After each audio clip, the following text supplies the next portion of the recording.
When you defend yourself, you signal vulnerability. The very act of defending is an acknowledgement that someone else's judgment has the power to define you. It's a shift in dynamic, subtle but fatal. You no longer stand above the accusation, you place yourself beneath it, answering to it, validating it by engaging with it. People watch your reaction more than they hear your words. And when you scramble to justify, to explain, to clear your name, you look guilty, even if you're not. Because the one who feels the need to explain is the one who fears the weight of perception. And fear never commands respect.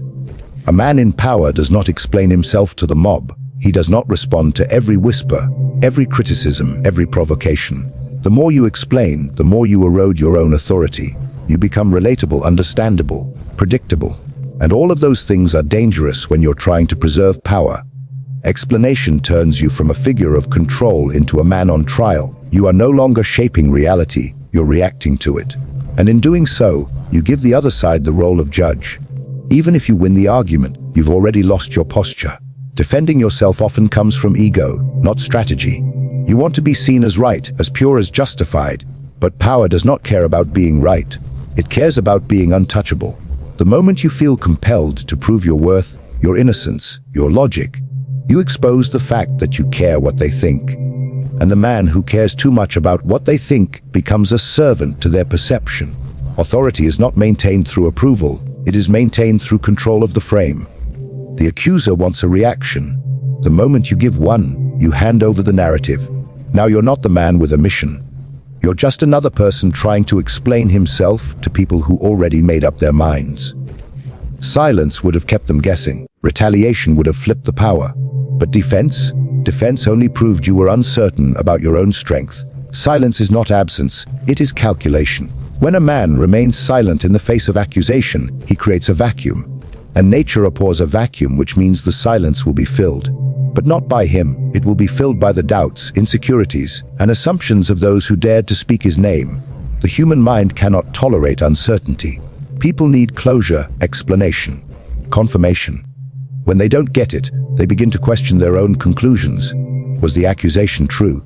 Did he ignore it because it was beneath him, or did he stay silent because he knows something they don't? In that silence, fear grows. Silence is a weapon few know how to wield. Most men are too emotional, too reactive, too eager to clear their name. They rush to speak, thinking their words will save them. But in doing so, they remove the element of doubt. They remove the tension, they relieve the pressure, and they place their power in the hands of those who accused them. A silent man gives nothing, no comfort, no clarity, no explanation. His silence becomes a mirror, and people begin to see their own reflection in it. A silent response shifts the burden. It forces the accuser to carry the weight of proof, to continue the noise, to expose their own motivations. The more they talk, the more desperate they seem. The more they press, the more it looks like they need to be right. But the man who stands still, who refuses to defend, looks either dangerously powerful or dangerously unpredictable, and both are intimidating. He becomes a mystery, and in politics, perception, and life, mystery is often more powerful than truth. When you speak, they dissect your words. When you stay silent, they dissect themselves. The moment they begin to question their own story, your power grows. Doubt infects from the inside. You didn't fight back, you didn't lower yourself, and yet they feel like they've lost control. Not because you overpowered them, but because you gave them nothing to hold on to. Nothing is heavier than silence when it's used with purpose. Redirection is a weapon sharper than any explanation. When confronted, the foolish man defends, the strategic man pivots. He doesn't deny, argue, or explain. He shifts the focus entirely. He understands that attention is the battlefield, and whoever controls the focus controls the narrative. So when pressure comes, he does not absorb it, he moves it. He asks the right question, introduces a bigger concern, forces a change in perspective. And while others are still looking for answers, he's already controlling the next frame. The smartest man in the room is never the one arguing his position. It's the one making others forget why the argument started. A redirection is not a distraction. It's not avoidance. It is calculated manipulation of attention. It requires discipline, awareness, and perfect timing. The goal is not to escape scrutiny, but to devalue it. When someone accuses or questions, the immediate urge is to respond directly. But direct responses keep you trapped in the frame they created. You're reacting. You're playing their game. And the moment you accept their terms, you lower your value. The strategic man understands that the real power lies in refusing to play within the rules set by others. He changes the game entirely. Redirection can be subtle or brutal. Sometimes it's a calm shift in tone. Sometimes it's a counterattack so sharp that it turns the accuser into the accused. Sometimes it's a cold silence followed by a new question that makes the previous one irrelevant. But the goal is always the same: control the attention, break the frame, and take back the narrative. The one who controls what people are focused on is the one who shapes what they believe. This is why justifying yourself is dangerous. It traps you in someone else's design, but redirection frees you. It places you back in command not by proving your case, but by rendering theirs insignificant.